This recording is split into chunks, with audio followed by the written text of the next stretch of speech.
G'day from the beautiful lobby bar here at the Kempinski Hotel in Budapest. In this video, you're going to find out exactly what every single driver drove to the Hungaroring for the Hungarian Grand Prix. You ready? Let's get stuck into it. First, no, I'm going to do the intro.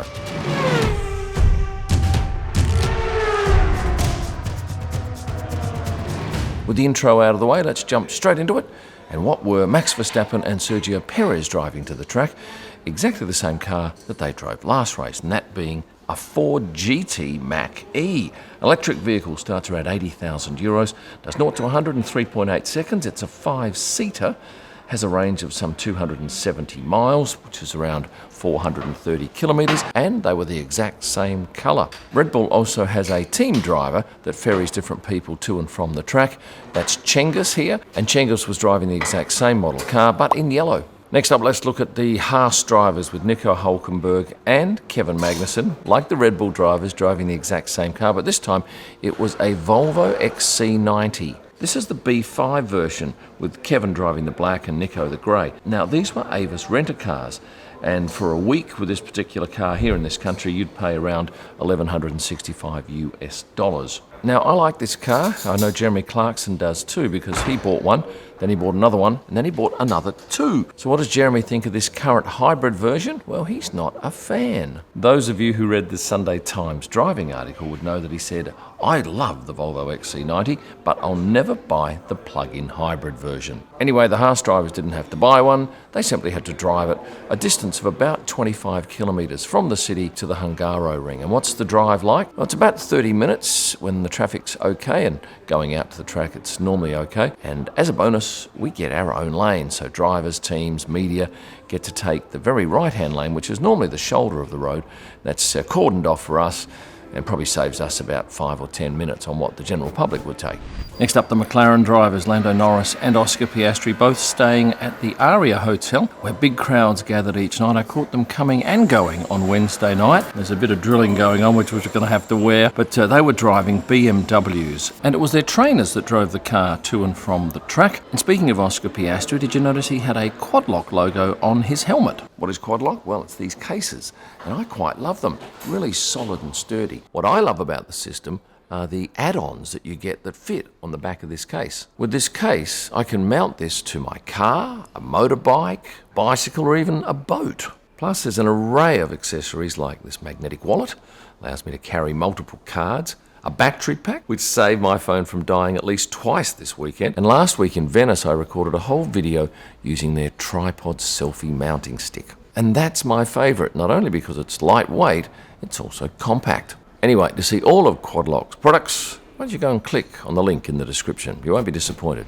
And for those of you wondering whether you should stick around for some sexy cars in this list, yes, there's a couple of nice ones. Not just yet though, unless you love Honda Civic Type Rs. And I guess they're a sexy sort of car to look at, not your standard Honda Civic, and both of the AlphaTauri drivers drove those this weekend. And of course we had our new AlphaTauri driver with us, Daniel Ricciardo. Yuki Tsunoda drove the red one, and Daniel Ricciardo had the blue. Now I can tell you that Yuki Tsunoda stayed at the Ritz-Carlton Hotel. He would arrive back at the Ritz-Carlton at night in that car, and probably 400 to 500 people on a busy night would be there waiting to greet him. Not all there for him, more so for the Mercedes drivers, but still, he entertained a few of them as he came back on most nights, and it's great to see that sort of buzz in a city like Budapest. Next up, the Aston Martin drivers, both driving DBXs, both 707s. This is the faster version of this car. Fernando driving the car on the left here with the glossy paint job, and Lance driving the matte black one. Now this model goes 0 to 103.3 seconds, and was either driver able to accelerate that quickly?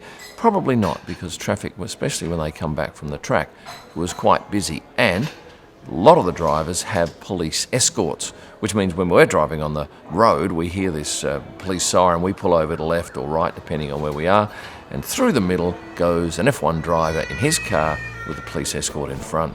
Alpine drivers Esteban Ocon and Pierre Gasly, both driving the same car, same colour car too, an AUSTRALE. This is the hybrid which the drivers drove from the city out to the track. Esteban was actually staying at this hotel, the Kempinski, and Pierre was next door. And I can tell you on the Saturday night, Pierre arrived back at about 11:30 p.m.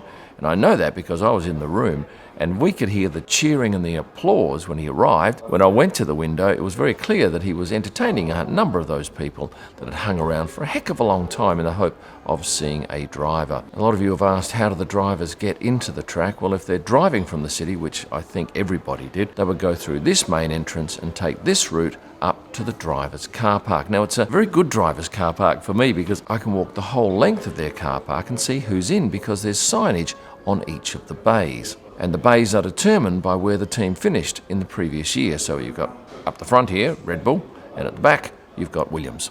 Mercedes are the third position down, and I can tell you that both George Russell and Lewis Hamilton drove Mercedes. George in an EQS 580. They start around 135,000 euros here in Europe, have a range of about 650 kilometres, do 0 to 104.3 seconds.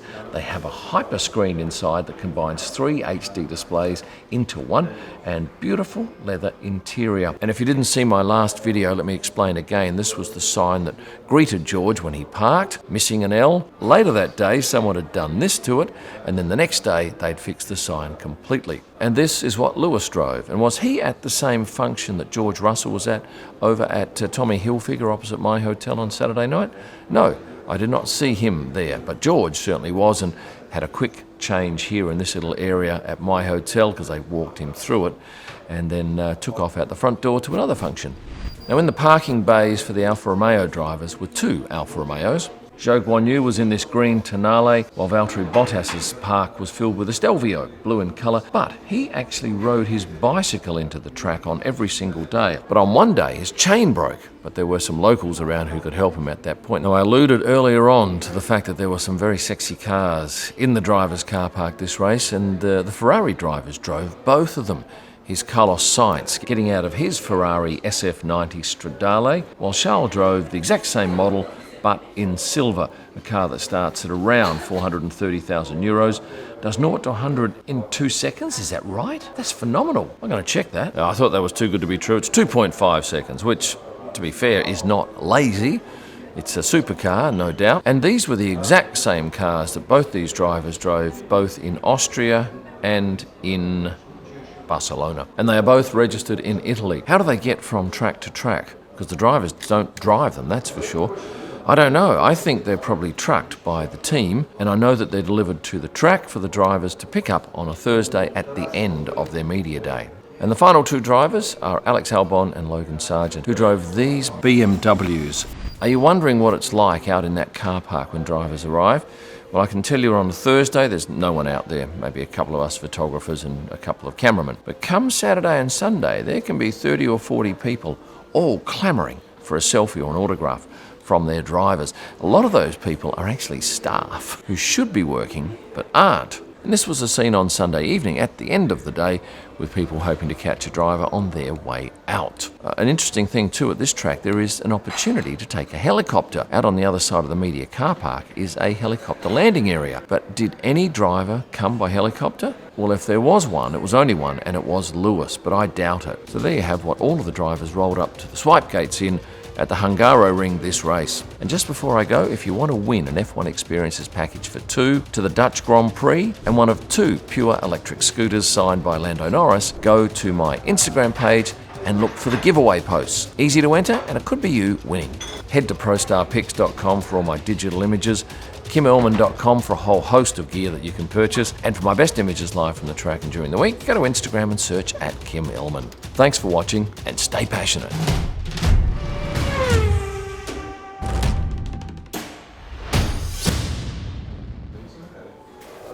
We did it.